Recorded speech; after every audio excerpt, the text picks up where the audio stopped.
Yo, what is going on, homies? It's your boy Stumped back for another OPTC video, and in today's video we're diving into the Forest of Training Straw with a no stall, no support team. Now that's the team, there are no supports. Let's dive on in. Now, the team is led by Gear 5. We are continuing the Gear 5 World Tour with a friend captain, Yamato and Ace. Now, Yamato and Ace are so good for this particular forest because there are a lot of special bind stages. A very, very good sub for this particular forest as well is either Luffy and Zoro, who are literally built for it, or Shirahoshi Mancherry V2. Now, I didn't include Shirahoshi Mancherry V2 on this team, mainly for their overheal mechanic as well as their like swap being so good. But the big reason they're here is basically they have Despair removal. Their swap can also remove one turn of Despair, and it works really, really well when we get to the Kiku stage, but we'll sort of talk about that once we get there. Now, this is not really like a walkthrough guide or anything like that, but it is very nice to see that we can not only no-stall this forest now, but we can literally run it with no support. So we're at a point now where the power creep has completely overrode forests. We can run the Hawkins forest and the Kid forest, no stall, no supports, and hopefully this team will help you guys out if you guys have been playing the game sort of over like the last 6 months or so, and you've sort of built up your account enough. Now, obviously you can chuck on supports to make this easier. I've just been trying to make forests a little bit more challenging for myself, as I love running forests, but a lot of people obviously don't really need to run them anymore. So I've just been trying to slap some forest challenges. But if you guys have any ideas for some forest challenges, let me know in the comment section below, because I would love to sort of suss them out and give them a try. But forests, if you guys don't know, they don't really get challenging until you get to like stage 11. That's when stuff sort of kicks in. But with the combination of Yamato and Ace and Luffy, things can be fairly easy because we have special bind removal, and special reverse removal. On top of that, we have a lot of very good matching orbs. By the time we get to the Okiku stage, it's pretty much just very easy. I did use a switch of Yamato and Ace on the speed stage. That just secures me a nice easy kill, as switching into Ace will just give me a matching orb and make it very easy. On the Okiku stage, you get Binded, Despair, and your friend captain gets blown away.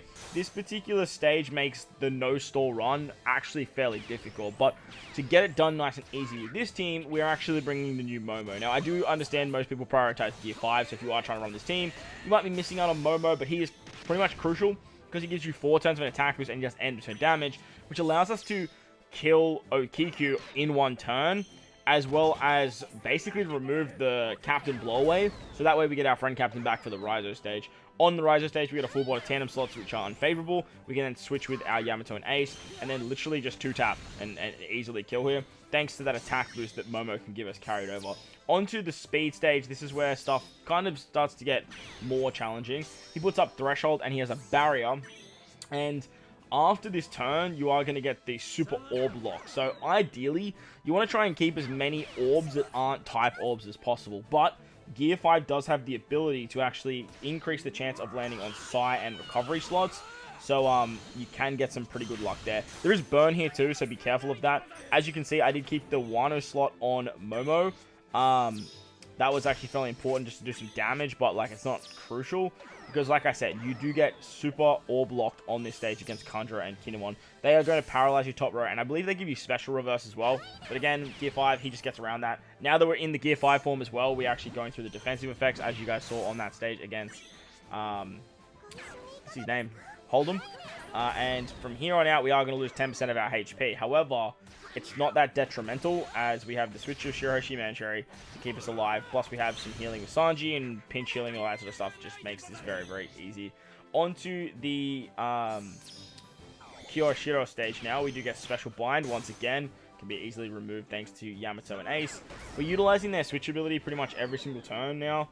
I think there's been a couple of turns where I haven't used it. But we do want to make sure that we have the Super Switch ready to go by the Jack stage. Fairly important that we actually have that. Or is it the Jack stage? Maybe it's the Law, Sanji, and Zoro stage. But on this turn, we're going to use Sanji to switch into our captain, remove the defense up. Unfortunately, against Kyoshiro, you actually can't set defense to 0. Otherwise, he has the interrupt, and if you delay him, he has the interrupt as well. So utilizing Sanji here just made the most sense. I did switch into captain, so I could switch out of the captain on this stage against Jack. Jack gives us 2 turns of Despair, and he gives us 1 turn of Chain Coefficient Reduction, I do believe. Yeah, Chain Coefficient Reduction On this stage 2, though, Jack actually gives us 99 plus turns of strength and dex orbs being non-favorable. So if you got very unlucky with your orb roll on that Kanjuro and Kinemon stage, you might be in for a bad time here. But with Zoro, we can remove the Despair. We get an orb buff here. We have a chain boost thanks to Sanji. And then we obviously have the chain boundary thanks to Yamato and Ace. We are going to use their super swap on the Sovereign Mask Law and Zoro stage, which is literally coming up next. They give us Bind, which we don't have to worry about. Again, thanks to Gear 5. Or Yamato and Ace. They both remove Bind, which actually works out quite nicely. You'll love to see that. And the combination of the two, it's absolutely exceptional. Literally just with the super swap here, we have enough damage to kill all of these units. I did get fairly lucky with my orb roll, and this is the stage though where you can actually remove any of your super orb locks. So if you actually get an orb, dex, or a strength orb on any of your characters, if you hit with perfects throughout your run, you are going to get rid of that super orb lock.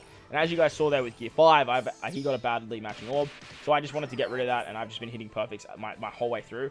The rest of my units, they got a very good orb roll. Momo and Shiroshi Mancho, I actually managed to keep the orbs, so that worked out well. But you could easily run something like the Magello ship. Magello could easily work too. You could pop that special on the Hold'em stage, lock the orbs, so that way you just get guaranteed. But this run just super smooth. On the Jack stage, he gives us attack down. This is where the Momo special comes back into play. Momo's special can get, Momo gets special charge every time another Free Spirit or Slushy does a special, so getting his special back for this stage was very, very easy. And now we have a 4-turn attack boost, not only for the Jack stage, but for this Kaido stage. This Kaido has a revive. He gives you burn, which is a 15k burn, and he rolls back your quick character special. Again, that doesn't matter though, because we're running Gear 5. We have an attack boost here, and we can actually use the Gear 5 special to give ourselves a color affinity and an orb boost, and easily, absolutely easily ass blast Kaido into oblivion. Like, it's so much damage on this stage because of the attack boost, because of the orb boost, and the color affinity boost. Zoro just goes absolutely ballistic. And then on the second turn, we still have Momo's attack boost, and we can take out Kaido with the revive. He comes back with like just under half HP, so it's a lot less than what you need. But you have the swap of Yamato and Ace to give you chain boundary as well, so you don't have to worry about the burn, and it's still a very easy kill. Once you hit the final stage against Basil Hawkins, this is where you'd think would be a bit of a struggle because we wouldn't have too many specials. However, we have so many buffs moving on to this final stage. He puts up defense up and gives us Despair. But we can remove Despair with Shiroshi Mancherry and give us a chain boost. Plus, we get Rainbow Orbs if anyone had to remove that super orb lock. Zoro is going to give us an orb buff. Luffy Yamato is going to give us a an attack buff, and then we actually get base stats and defense up removal thanks to Sanji.